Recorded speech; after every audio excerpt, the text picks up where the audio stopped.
และมีสิ่งต่างๆที่เป็นเอกลักษณ์ให้เราได้ภาคภูมิใจในความเป็นคนไทยเราควรเห็นคุณค่าและมีความรักชาติหวงแหนแผ่นดินอันเป็นมรดกของบรรพชนร่วมภาคภูมิใจในความเป็นไทย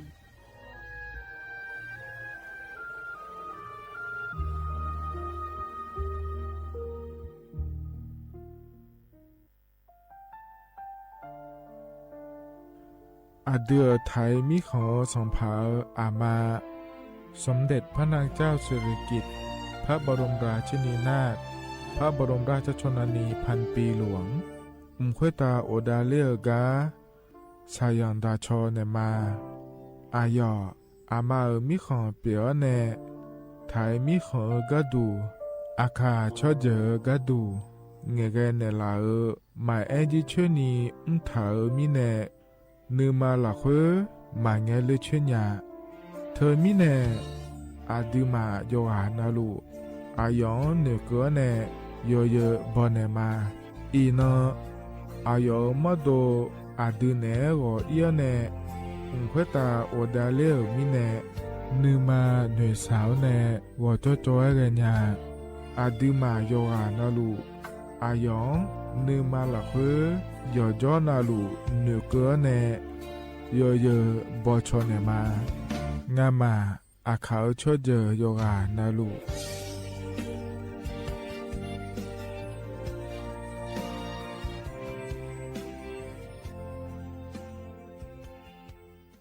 สปสชงาเสียงเนเยสีละเฮโยกานาลูเจทมามาบินนาลาวสิจอกากาบิเมเฮือบัดทองยาเดกะดูเฮลวยเมซามีอาบูซาพิเลสีละตาพอที่โกละเฮอามีอาปุโคลาซาเลญาเมซาโกเสียงเนมีหวงเกมาทาเจเลนีลาซาลัวโยกานามาเลงนาโกนาอุดเฮบาวานโกเชงาโคละตาเด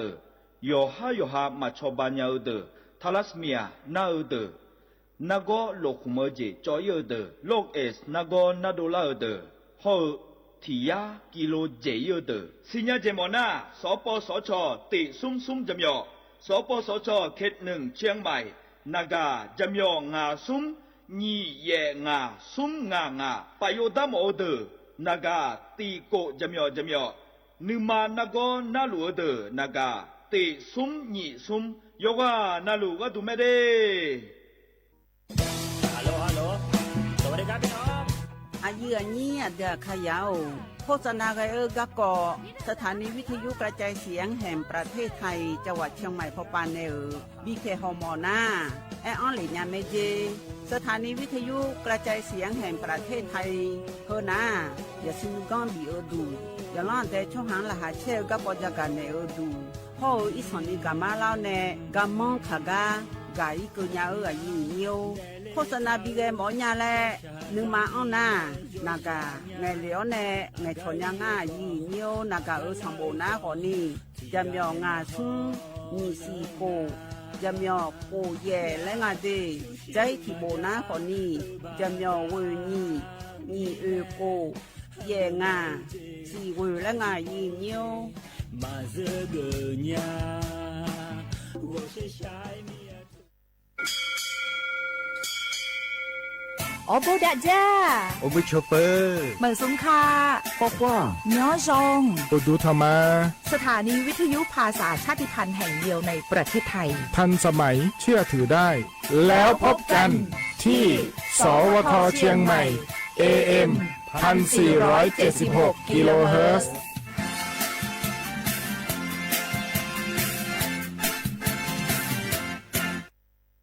ข้าชอเมน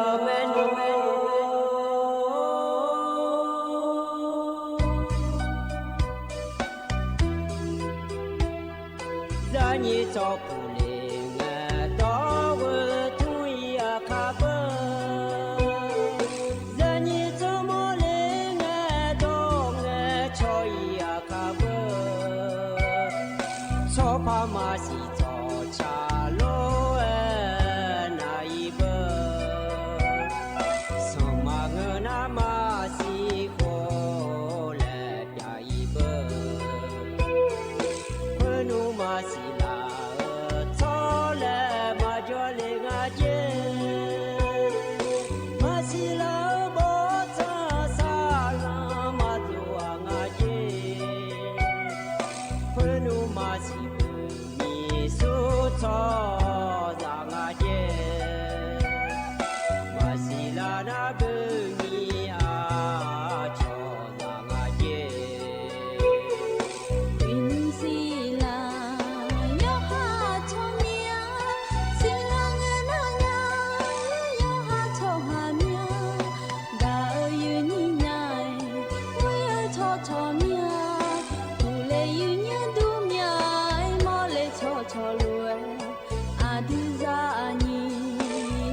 嘎呵马西提西马我马出苏塞比好马有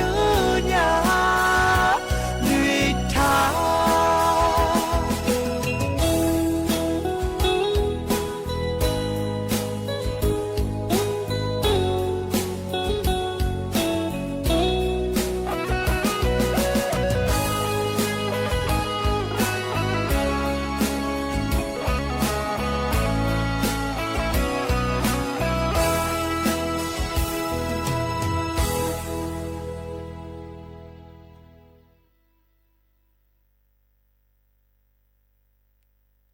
อุสพออุตุธรรมะเดอเยนี่โยกานาลุเนรอเยเนียวเยเนียวนิ่มสอบแล้อยอสอนาลุถอนจั่วโลวะรอหาเยนี่โยกานาลุเนพยาถอนจั่วเมียเดเยเนียวเดอุสพอปะรอเยเนียวเฮกาเมียมัวดูเนรอเลยเยนี่สวทเชียงใหม่เฮกาเนเดเยนี่โยกานาลุเนยาถอนจั่วเฮนาขอเนี่ยนาลีอายัมนาลีเย่หลานเนี่ยเวหลานเกินนี่มาเย่เนี่ยเดี๋ยวขาดอเย่นี่เนี่ยอยากถอนเยอะhơnนะล้อเลยเย่นี่ยิ้มสอล้อเย่เนี่ยจนเจอสุ่มนังเงินเกิดแล้วแม่เดี๋ยวเย่เนี่ยเดี๋ยวที่ไม่แน่ล้อเย่เนี่ยยิ้มสอนะงานแหนอายุเชื่อมือแหนที่ขอรู้จดามาเดี๋ยวเย่เนี่ยเดี๋ยวงานแหนที่ขอรู้จดามาเย่เนี่ยล้อนาลีอย่าล้านเนี่ยเวหลังก็นี่เย่ยุ่งอายามหอนาขอเนี่ยนาลีเย่ลาตาเชซุนเชอเพอก็ล่างอ่ะเย่เนี่ยล้อยมยากานาขอเนี่ยโยฮากายามดาเยดูโยฮานาลัวกาบิมาเดเย่เนี่ยเดไอ้ขอเนี่ยเพียบอยมยาขอเนี่ยล้อกะเฮยามละคุยห้อล้อแล้วมึงต้องอ่ะเนี่ยขอจะจ้านะฮะรู้อายามละคุยขอเนี่ยโจดูเดยเนี่ยเดที่มีในร้องงานเนี่ยก็ก่อจากการกางานเนี่ยร้อยเนี่ยต่อชาเฮกาพอเนี่ยบินนะหาดากาช่องไทยเนี่ยนะฮะเนี่ยไม่เดยเนี่ยเดเดี๋ยวย้อนดูช่องไทยเนี่ยนะฮะลาวหลวยรอเนี่ยเธอมาข้อปานเนี่ยมารอเฟซบุ๊กปานเนี่ยมารอเลยนี่นิ่มสวยนิ่มเฮกาเฮยามละคุยรอเนี่ยนี่เฟซบุ๊กปานเราเนี่ยนะฮะเราเลยยิ่งง่ายจากการเดียนง่ายเหยียดยันเรายกหันหน้าหลวงอุดุธรรมะเดเราเฟซบุ๊กปานเราหน้านุ่มชอเช่นเนี่ยเหยียดเนี่ยเราอเมริกาเราเนี่ยนะฮะเราง่ายเลยแล้วเราเลยยิ่งที่ไม่ยกหันหน้าหลวงอุดุธรรมะเดที่คนเราจดมาให้เราเธอก็มาข้อปานเนี่ยนะฮะหลวงเหยียดเนี่ยมาชอเช่นอย่างอะไรแล้วเราเหยียดเนี่ยเธอเนี่ยย้อนหลัวเย็นนี่เนี่ยจะกายถอนช่วยเงี้ยเราเลยเย็นนี้ยมอยากขอเนี่ยนะฮะลุมาเดแล้วเราเย็นยันนักการมันเงี้ยช้อนเลยขอนี่นะฮะลุมาแล้วเราเลยเย็นนี่เงี้ยช้อนรับแม่เธอเย็นเนี่ยหรอเธอมีเนี่ยเราเย็นเนี่ยเธอก็มาข้อประเด็นนะฮะลุอยู่หานะลุเหรอที่ขอลุจะดำมาเย็นเนี่ยหรอนิ่มสวยหรอก็ก่อนเนี่ยเธอก็ยามไม่เดรัฐบาลป่าก็กอมเนี่ยจะการการเนี่ยพักก็กอบมาแล้วเลยเนี่ยขนมจะการการอันเนี่ยมาข้อเนี่ยร้อยเนี่ยอินยุ่มเฮก็เฮยามละคนนะเธอเนี่ยเดือไทยมีเขาสัมภาระอาบูอายุอ่ะล้อมุฮตาโอดาเลกาโจลุยาลัวอายามมีเนี่ยร้อยเนี่ยเดือไทยชอบหาก็ดูเดือไทยมีของก็ดูแล้วมันได้ชาดาก็กองขอนี่เราจะกาด้านเนี่ยในบิสิบิกามาเดยเนี่ยเดอาจารย์ท่านเนี่ยนะฮะดันยาแต่เยเนี่ยหรอเฮกาเนี่ยนะรอเยเนี่ยอันเราจะกาด้านเนี่ยมาเดยเนี่ยเดเนี่ยนุ่มสอเฮการอเยเนี่ยทองจั่วเดืออาคาอันนั้นคือที่นอนฉลางเดยเนี่ยเดบลาสีนะขอเนี่ยเธอเนี่ยโกสีล้ออาโคน้ำมังที่โคง่าเดยเนี่ยเดไทยอันนั้นอินวันพุธและแม่เยเนียวอันนั้นเชสีบลาสีนะมิถุนายนล้ออาโคนะ nhị phá ngà giá cổ chế vừa ngà để dễ nhiều hờ lo của tôi là tổ lo dễ như nè thằng chưa nhưng sợ ai mà là khuyên ngà để dễ nhiều để gà ngà này các con làm thở hờ đỡ lo mà giờจะกะดันมีนายรอเราใช้ทิบจุ่มแล้วพานาหาดามาเดเยเนียเด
ถ้าก็พอในบินาหาดาวต่อชาถ้าก็เธอยุ่มนะรออย่างเดียวเธออโดอามือในชาต่อชาเดียวเดต่อชาชมนะรออย่างเดียวนึงมานั่นหยาและงาอย่างเดียวรอจวนนะหลวงถ้าก็พอในบินาหาดาวก็อย่านะหับอยู่ด้วยอย่างเดียวหรอก็จะรอปาละอันในนะหาละอยู่กันนะรู้ว่าอุดุธรรมะเดียเดียวเดเธอมาเข้าไปในนะหามาแล้วเลยนี่เธอก็เฟซบุ๊กไปในนะหามาล้อที่เขาเราจะดราม่าอย่างเนี้ยล้อเธอก็อย่างนี้ล้อเฟซบุ๊กไปในนะหาล้วนในช่องเหลวล้ออันที่อาคาดอนเนี่ยบอกเหลวก็เนี่ยเขาจะลุมาก็เราหือมาเดย์อย่างเนี้ยเดย์ถึงมีแน่ล้อนะหาลุนะขอนี้นะหาลุมาเดย์แล้วล้ออย่างเนี้ยเฟซบุ๊กไปในนะหาลุนะสมบูรณ์บอกเลยเนี่ยล้อถ่ายพอปานในขอนี้บอกเลยเนี่ยล้อเธออาคาดอพอปานในขอนี้บอกเลยเนี่ยข้อเนี่ยมันก็น่าเฮก็รออย่างเดียวนักการปานในขอนี้เนี่ยช่องเลยเนี่ยแม่อย่างเดียวเฮก็มีหัวดูนักการสมบูรณ์นะรออย่างเดียวจำยองาซุ่มยี่สิโกจำยอสิแล้วมาเดย์อย่างเดียวเดก็พอในขอเนี่ยเนี่ยช่องเลยเนี่ยแม่ต่อชาพอเนี่ยมีเนื้อหาดังเงยอย่างเมื่อเราคุยเดย์อย่างเดียวเด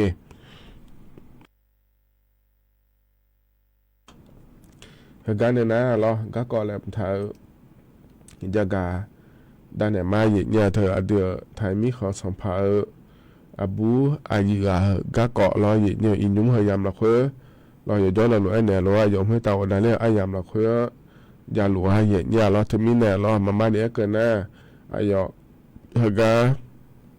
เดี๋ยวหลวงเนี่ยเราเลยนี่เดือไทยชอบหาก็ดูยังไม่เจ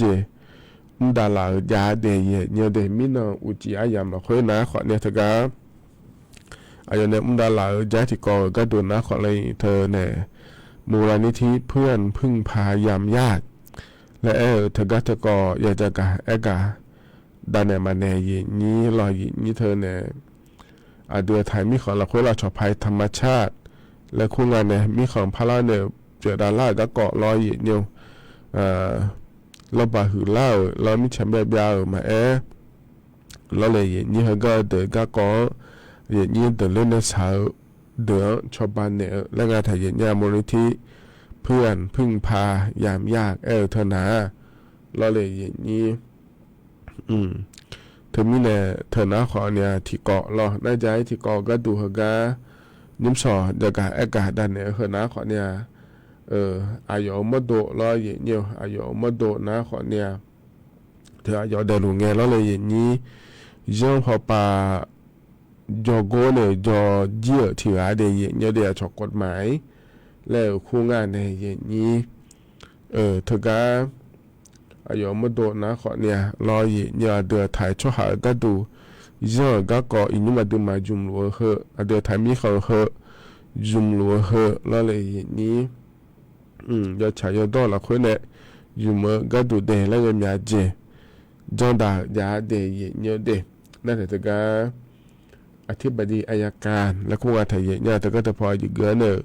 กับดาวรออย่างเนี่ยอาหูบาอายุอาหูบาล้อเดือไทยมีข้อสภาบูอายุเหือรออย่างเนี่ยแต่ก็เนี่ยผู้ช่วยอัยการรออัยการผู้ช่วยและคู่งานไทยเนี่ยล้อแต่ก็อายุจองเนี่ยรออย่างเนี่ยอายุจองเนี่ยนะขอเนี่ยนั่นเลยนี่ที่เขาเราก็ย้ำตายเจแล้วธุรกิจงานแต่ก็อธิบดีอัยการและคู่เหือนะเราเนี่ยแต่ก็ที่เขารู้ว่าอย่าจองเนี่ยขอเนี่ยแล้วเลยนี่แต่ก็เธอยามเราคู่ระยะงานเราเนี่ยเดี๋ยวถ่ายมีของสภาอาบูอายุเหือไงแล้วเลยนี่อายุมาตัวอายุคือเดแล้วแม่รู้ว่ามาจอนี่เราเนี่ยชอบที่อาลัวแล้วเลยนี่ชอบหาเจอเจอชอบหาจ่าเจจ่าชอบหาดอเจดออย่าเจน่ารู้แล้วเนี่ยเธอเนี่ยอยู่หาชอบบ้าเนี่ยเดขอจ่าขออยู่กันแล้วแต่ขอเนี่ยจ่าเล่แล้วเราเนี่ยจากนั้นขอเนี่ยล้อหูมาอยู่หาอยู่เยอะแล้วงานเนี่ยนี้มันเนี่ยเกินนะขอเนี่ยเราเธอเนี่ยอายุไม่โดนนะเราเธอเนี่ยสัมภาระยามีเนี่ยเราเนี่ย有见到路出呀，出班的呀，做太阳呀，然后呢，还有么多哎，那里也你เธออย่าเจนนะลูอย่าหาหมดโดนจ้องอย่าใหญ่เธอเนี่ยอย่าหาอย่าขืนเดแล้วมันเหนื่อยนี่เราอย่าละขอเนี่ยอย่ากันนะลูเนี่ยด้วยเนี่ยอย่ากันนะลูเราอย่าเที่ยวที่เขาว่าจังด่างแล้วเราเลยนี่ถึงมีเนี่ยเราราคาอย่าดื้อไหมเช่นอย่างเดียวแล้วก็ง่ายแต่ถึงก็อธิบดีอายการเราจะรอป้าเราเหนือหัวนะขอเนี่ยเธอเนี่ยที่เขารู้เราเธอก็อย่าโจดาหลายอายามเราคุยเดแล้วงานเธอเนี่ยเราถึงมีเนี่ยเราเนี่ยเธอนะขอเนี่ยอยู่หมดโดนะเราเลยนี้พระองค์ผ่าและคุณงานเนี่ยนี้เรายอมยาเจจังดาจาเดจงก็ก่อขอนี่แล้วเราให้ในเธอแต่มันเงอะเนี่ยอับูขอแบบอย่าเด้อขอเนี่ยรอเนี่ยโครงการยอมยาเจจงโนเหลียเนี่ยชอบบ่าวขอนี่ยาสิเดเนี่ยเดเธอก็เนี่ยอายุก็ได้ลูกเนี่ยเราเลยนี้ถึงไม่ได้อายุเด็กกุลองเกินนะขอเนี่ยไม่ได้ช่วยเนี่ยยิ้มนะขอเนี่ย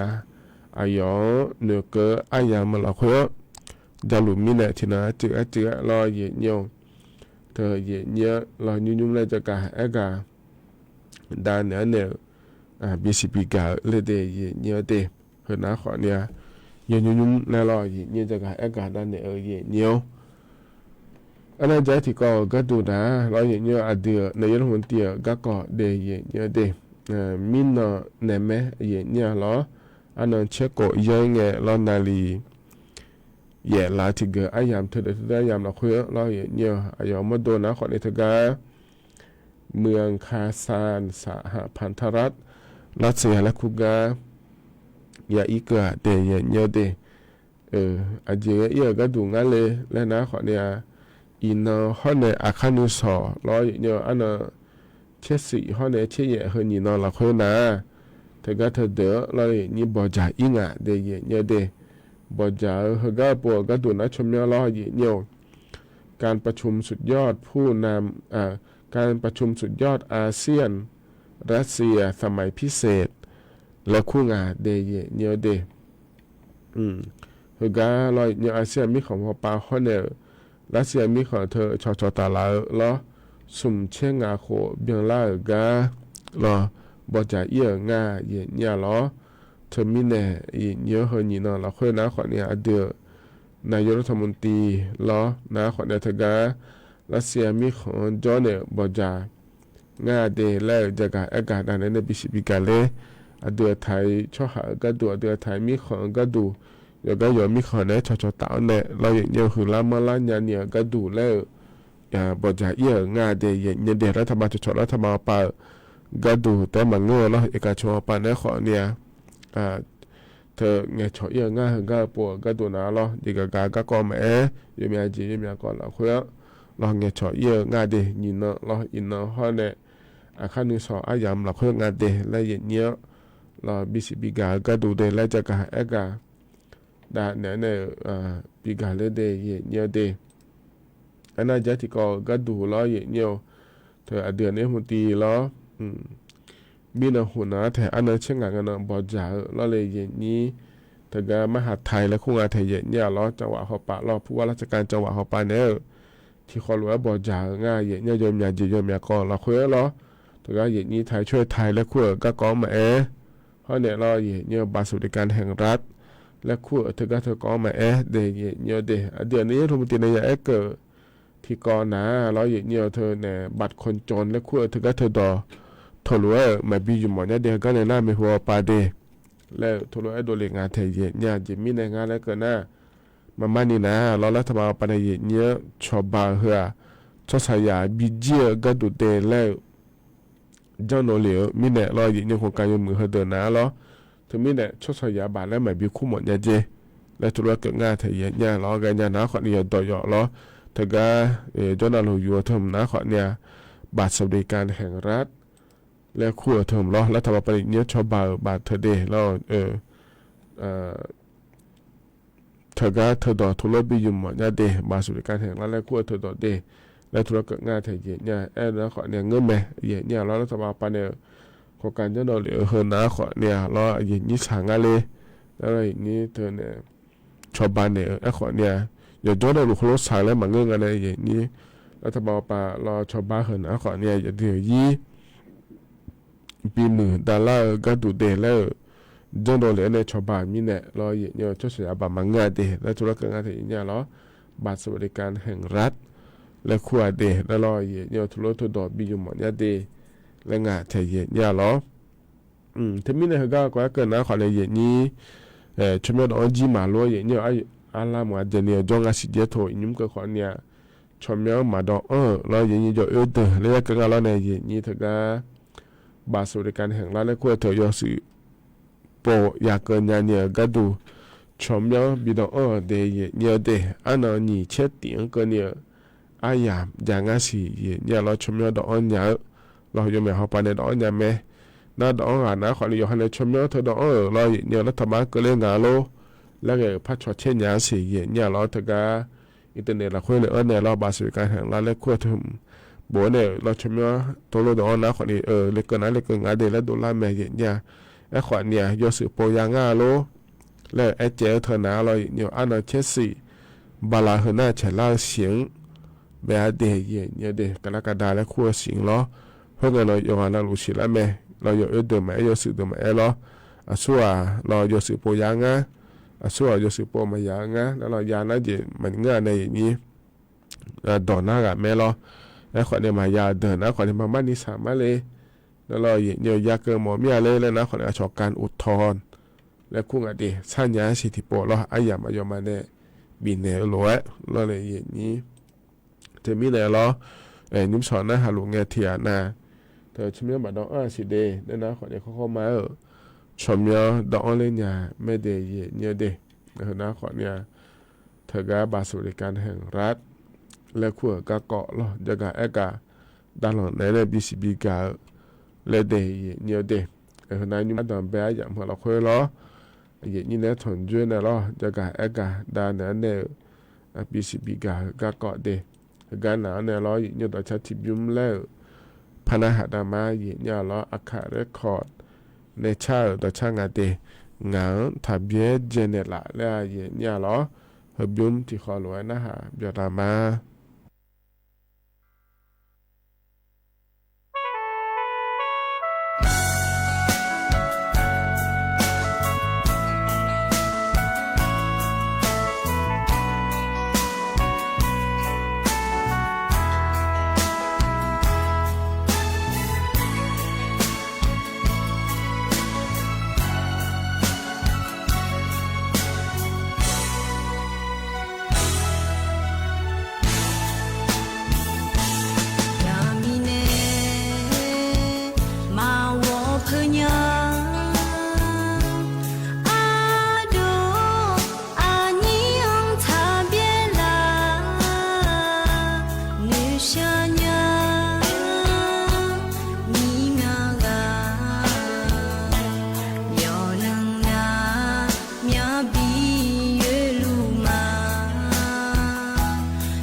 พอเพื่อปานพอเพื่อ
ตะการยุพรในบินาหาดาวดาชาใจทิบยุมเถนะรอหยิเนียวอาคาเรคคอร์ดในชาดาชางาเดยหยิเนียวเดดาชาชมยนาเหงาทับเยเจเนละและชาดาชาเมหยิเนียวรอนะหาเบียวดูโยอานาลุวเดหยิเนียวเดเถกาดาชาพอในบินาหาดาเงรอหยิเนียวหยินี้เฟซบุ๊กป่าในนะหาวในรอเลยหยินี้สติกเกอร์เบียงหลากาเราเงยช่องหลากาขอเนี่ยหอยจอลุมาเราก็เลยมาเดอยู่กันนะรู้ว่าเบียงก็เนี่ยหลาเราเลยนี่นาลีเวหลังก็นี่ที่ขอเราจะดามาเย็นเนี่ยเราอินยุมนะขอนี่นาลีแย่ละตาเชติเพอเกิดล่างาเย็นเนี่ยที่มีเนี่ยเราเย็นเนี่ยยังพาเกก็เกาะจะกะอากาศตลอดในเนี่ยเดเย็นเนี่ยเดดันโดพอปานเนี่ยจะกะอากาศเทเย็นเนี่ยเราหย่อจำหย่อจนโดเหลียวก็ก่อเดยเนี่ยเราชอสินค้าปลอมสินค้าเถื่อนและคู่งาเย็นเนี่ยไม่ต้องหุ่นนอนนะคนในตึกที่วิวปามยาหอนะลูกชิ้นและคู่งาเลยเนี่ยเสร็จยี่ลองเธอรอลูกชิ้นและคู่เธอรอใช้ก่อหุ่มหมาเธอรอเย็นเนี่ยตึกหนุ่มยาเดียวยอมยานิดังอาเจและถือว่าโดเลกายาโมตัวเย็นเนี่ยล้อจะต้องเจมาอยู่ด้วยไม้ยังพายงาเย็นเนี่ยล้อเธอเนี่ยยุ่งนาเราเนี่ยมือมาเราคุยแต่บางเงอำเภอเงกาโลมีอ่อนตัวเงกาโลแล้วยังมีอย่ามองเดตลาดน้ำหุ่มมาขอนี่ยามอเนี่ยเรามีเธอจะมีเธอแล้วของปลอมเธอจะดูแล้วเนี่ย เธอเดย์เยอะเดที่นอเซที่นอยอดื้อมาเมียดาลางาเจเนี่ยล้อจอเครื่องสำอางและคงงาล้อเยอะเครื่องสำอางเธอนะไม่เมียนะจีเผื่อเดอบูไม่เผื่อหุ่มมาเดิมมือเธอล้อเลยนี้ซอยเจโลแล้วล้อเยอะเธอแต่มาเงยเยอะชอบยาฮังเงยเจล้อแชมพูฮังเงยเจช่วยเลยเชียเจล้อยมีอาเจจางาเดเยเดเธอช่วยหายาอยู่มาเจขอในจ่าดอเจขอนี่เงอขามูหุ่มมาขอนี่เงยเจเนี่ยล้อจำยอเธอจะรู้เลยเนี่ยเธอแล้วเลยนี่เธอมีเนี่ยยอขายจังพายงานจะเดเนี่ยเดหก็ก่อนละเฮ้เกินหนาลอยเนี่ยช่วงงาเกินมาลอยนี่เมื่อมาละค่อยแต่มาเงยนัวก็ขอนี่จะมอเนี่ยล้อเธอมีเนี่ยอาจจะหย่อหุ่มมาเยอะไงลอยเนี่ยหย่อเยอะในอยู่เมื่อเจนะขอเนี่ยเราเลยเธอพามาทานยาวดัวในบางเงินนะถ่ายเยอะเดเรื่องอะไรเนี่ยอาเจียนนะขอเนี่ยยาทั้งสองหงานในเนี่ยจะมาเจอจะเข้าเลยเชียเจอเมริกาที่อาเจเนี่ยยาเยอะแม่เลยแล้วเนี่ยขอเนี่ยสิเชกูเชบ้านเนี่ยแต่งานเลยอยู่ดื้อมาอย่างงานเลยแล้วมอนะขอนี่แฮเธอมามันนี่เจงงานโลแล้วเราจะดูโลเลยเนี่ยงานโลแล้วเราเนี่ยบางเงินนะยอยาแต่ขอเนี่ยเยอะนะเราเนี่ยจะเข้าเลยชิ้นในมือละแฉเราเนี่ยจะเข้ากับขาเอียโลรอสับยาขอนี่เห็นหรอยุ่มนะขอนี่เธออยู่หามาโดนเดือดล้านยาวโลแล้วเราเนี่ยจะโดนจะไม่งั้นเจเนี่ยดียมยากาเราเนี่ยฮะยุ่มนะเดือดไทยมีคนละคนในเจ้าโลเลยเนี่ยแต่มันเงยเนี่ยจะก็ยอมมีขอเนี่ยเลี้ยวขอนี่จ้องงานเจอย่างงานเจเนี่ยเธอsẽก่อหุ่มมาลูกชิ้นหุ่มมาโลแล้วงานในนี้สัจจีขอนี่งานเดียสัจจีหุ่มมากันเราเนี่ยอาเจียเจอนะขอเนี่ยอย่าห้องอะไรเนี่ยไม่มีอะไรเดือไทยมีขอละคนเราจะเจมาเจียงอาอย่าสัจจีเราเลยเนี่ยที่โจ้ที่ยาเยเชที่ยาสิโชแล้วเราอย่างนี้เฮก็เพียเฮก็ที่ยาเนี่ยแต่งานที่ยานี่เชเนี่ยแต่งานเลยอาลูยดูมาอย่างงานเลยเฮหัวยิ่งพายซอเดียเนี่ยเดก็สัจจีเนี่ยมาสิเนี่ยก็มีคนเนี่ยสัจจีมาสิเนี่ยล้อเดี๋ยวหุ่มมาเราจะไม่เสียเนี่ยเราเนี่ยจะจอยมีในปีเนี่ยมาสิแล้วคนเนี่ยเหนือเดียเนี่ยเดเธอมีเนี่ยเราเนี่ยชอทุลกะเนี่ยเยอะเงินนะจีห้องงานเนี่ยนี่จะมาเยอะมาจะมีนายเราเนี่ยอันนั้นก็นั่นจะดูเลยเนี่ยก็อย่ามาเจียงาเลยคนเนี่ยเขาเดียเนี่ยเดก็ไม่ได้มาจันยาเนี่ยไม่เอาเดือนะเนี่ยนี่นะเราเนี่ยก็เนี่ยเราดันยาเตนะขวัญยาหัวเทียนยาเยอะพายงาโลละล้อหน้าทิมหัวนาไม่งั้นเจถ่ายสบู่ขอมาพังเงอแล้วเราเนี่ยสักก่อหุ่มมาขอนี่งาเดยเนี่ยเดเนเจ้านี่เราเลยอย่างนี้ถ่ายดอกที่ดอกมาเนี่ยเราขอนี่จะเฮเดอร์มาจีมือพายสักซ้อหัวเนี่ยเดมาจะมีน้ำมาจ่ามีน้ำเราเนี่ยอาจจะมีเนี่ยเธออาขวเจียมาดองถ่ายงาเที่ยวคนล้อนี่เขาเลยยาวแล้วงานแล้วเนี่ยอย่างนี้ที่จะอยากเยี่ยมมาบอกเราเนี่ยอยากยอมอย่างที่ต้องทางอาเธอยอมมาเถอะล้อว่าเมื่อเนี่ยปีจันทร์เจโลแล้วเนี่ยคนเนี่ยช่วยอย่างจากนั้นเดินเล่าเจียเดินเล่าเราช่วยอย่างนั้นอย่างเจมีเนี่ยเธอมีเนี่ยเดินต่อรู้เราคุยเราอินยุ่มนะคนเนี่ยจำอย่างคนรวยจะเราเลยเราอยู่เมื่อเจมาจะต่อเจมายอมอย่างเนี่ยจากนั้นเดเราเนี่ยมาเยอะมาอยู่มาจากมาดอมินาเรามือพายซอของกันเดแล้วโยหานาลูล้อสิญญาในเยอะญาพายแล้วจะกาดาเนี่ยในบิสิบิกาเลเยียวนักคนที่เกาะล้ออันนั้นจะที่เกาะล้อเยอะนามาเผือก็เกาะเยอะอีนอนามาเผือล้อนามา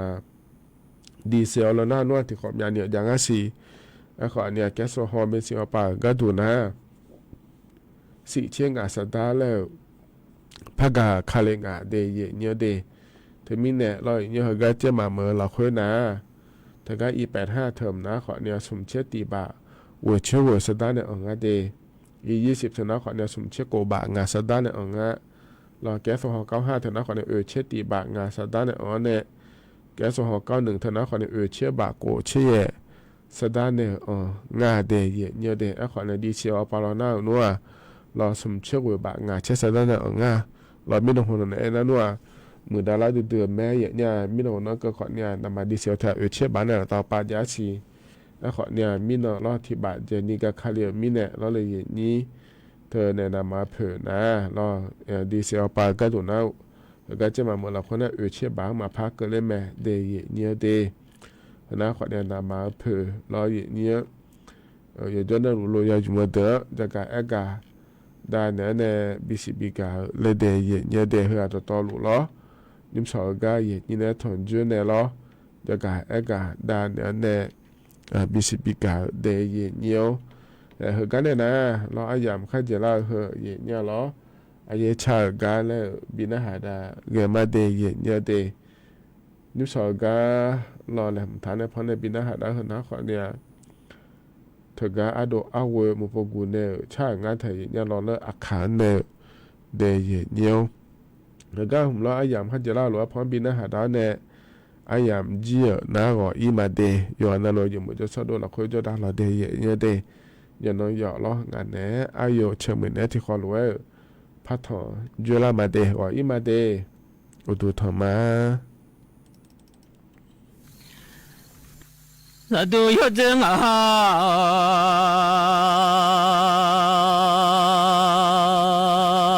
提个啥有这上妈妈不么叫我就送了去嘛弄啊不，这个小了。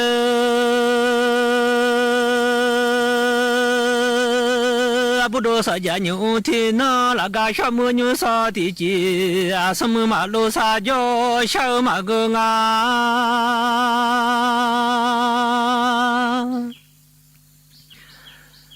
什么那多啊？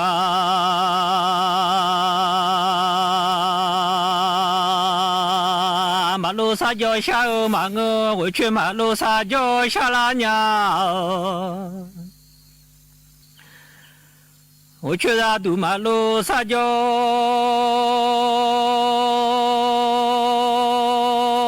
下拉家什么卡吉马路家啦耶马个，我去卡吉马路家啦耶啦了下拉娘。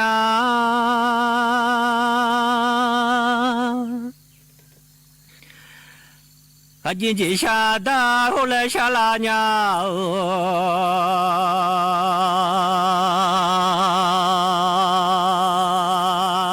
吉达老吉下大香啊，大老马苏吉下小马个么哦，大老女马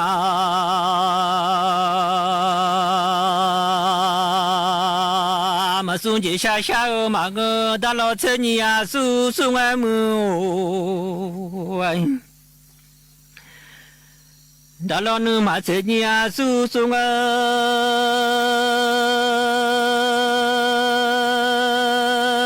你送这下边米送当啊，这来马下你送这下边米送那，朋友家来马口里娘么？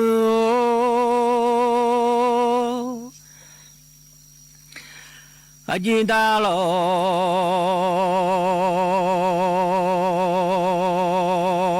阿金下大下啊，阿金你那大将爱么拍上哎。你那大家啊，山东啊不是走下拉娘走大，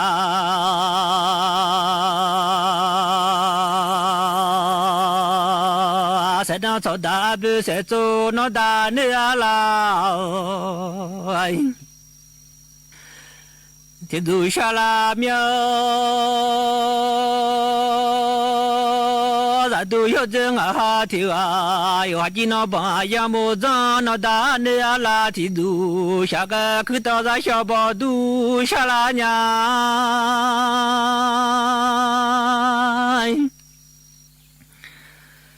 去到大修。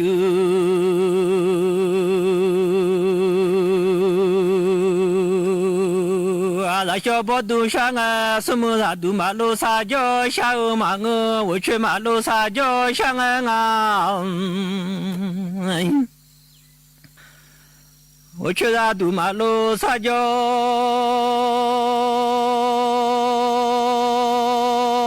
想啊，我长哪怕在家当，我长长康家的才子啊，想呀，个把我怎么考下了娘。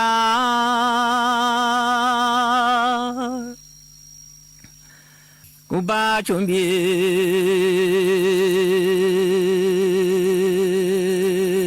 啊，我怎么考下家？什么啊，都马路撒娇，下欧马我，我去马路撒娇，想啊，有个康啷啷当。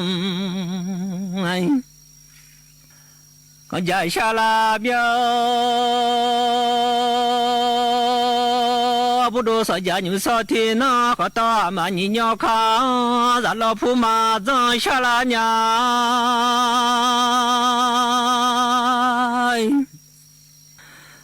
让老爷少，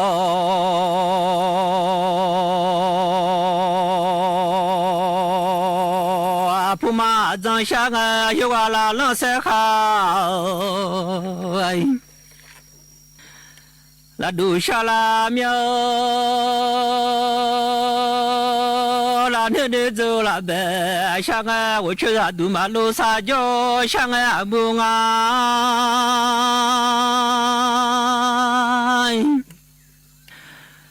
我去马路撒娇，想啊，我长在家当，马上来娘啊那把，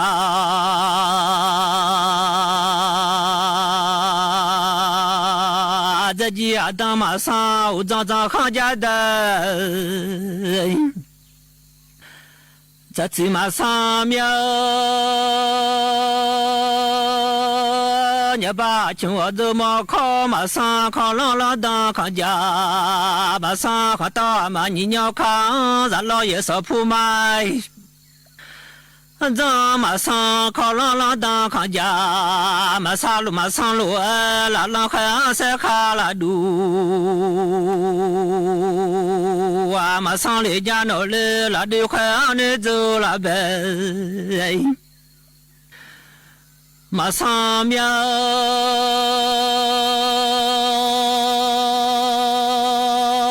我去啊，杜马路撒娇，想啊，俺大老姐下大，想啊，俺二姐下马去家来马后娘。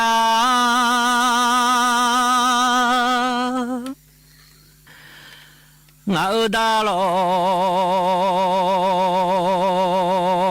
你下马去家来马后，大老姐下去让老姐头哎，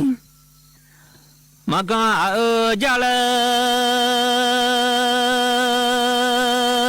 马后让都有这俺哈提啊，我去马路撒娇小阿母。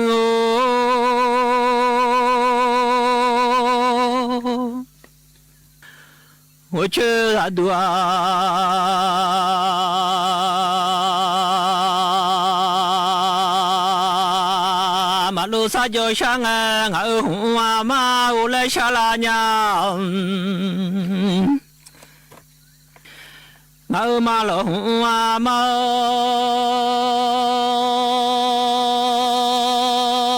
想啊，脑里马的马苏红，马我俩么，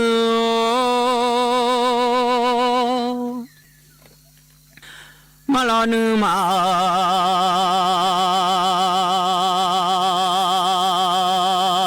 苏红马我马的车你啊苏苏爱么，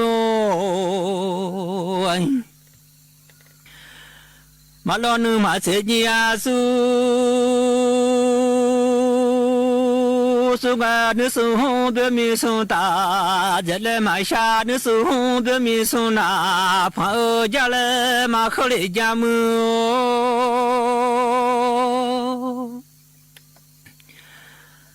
俺马老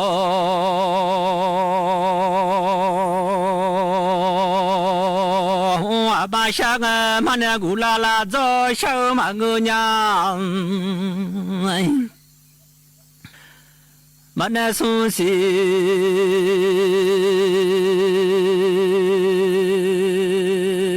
啊，古拉拉走下欧马我马那古拉拉么下伢了，马那松西古拉拉么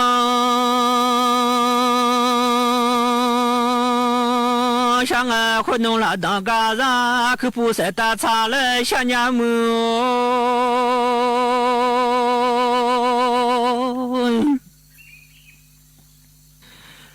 有了你知道，有个很那么可想家里了去，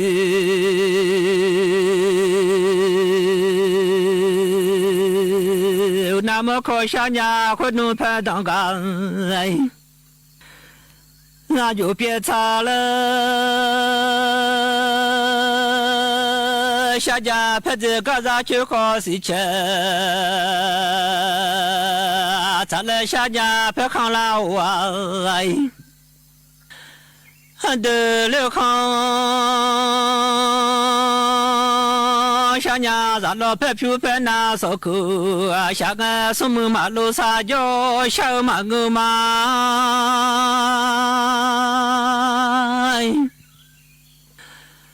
什么拉都。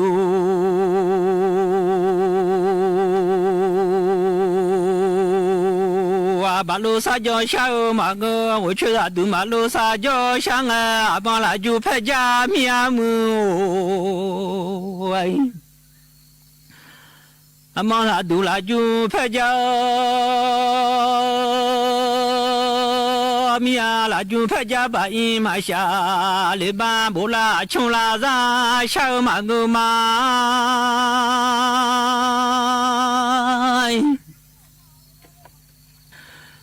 不拉不叫，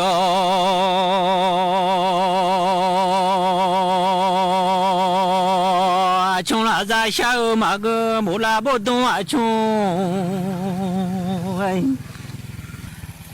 哦小马个，不拉不叫一出了咋个哟，不拉不动一出。看不着老松拉上，把小妮娘忙个一拉来家拉娘，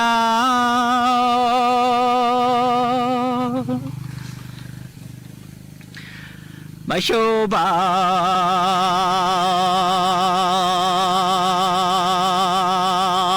妮娘忙个一拉来，把小空妮娘拉肚。罗伊拉了，家拉家咱都有这俺哈提啊，俺哈对你嘛同了嘛，拉哈巧嘛哦，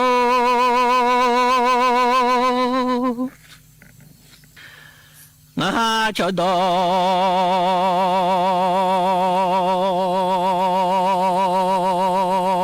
对你嘛同了嘛，一路花个对你嘛包，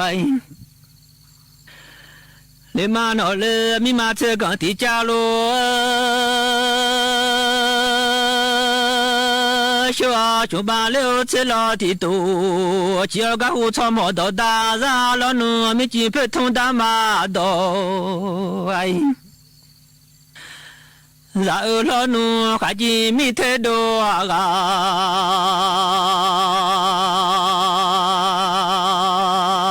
咱们已经密码我这太多了，咱们มาติดตามรายละเอียดครับ ประเทศไทยขับเคลื่อนด้วยพลังของคนไทยช็อปไทยช่วยไทยกับโครงการไทยช่วยไทยเพิ่มรายได้ SME ไทยรวมสินค้าคุณภาพจากผู้ประกอบการไทยทั่วประเทศช็อปง่ายผ่าน Thailand Postmart และ Next Gen Commerce พิเศษซื้อขั้นต่ำ200 บาทรับส่วนลดทันที100 บาทต่อร้านต่อคนพร้อมคูปองส่งฟรีตั้งแต่วันนี้ถึง23มิถุนายน2569ทุกการช็อปคือพลังช่วยผู้ประกอบการไทยและขับเคลื่อนเศรษฐกิจไทยไปด้วยกันไทยช่วยไทยโดยกรมพัฒนาธุรกิจการค้ากระทรวงพาณิชย์กราบก้มบังคมบาท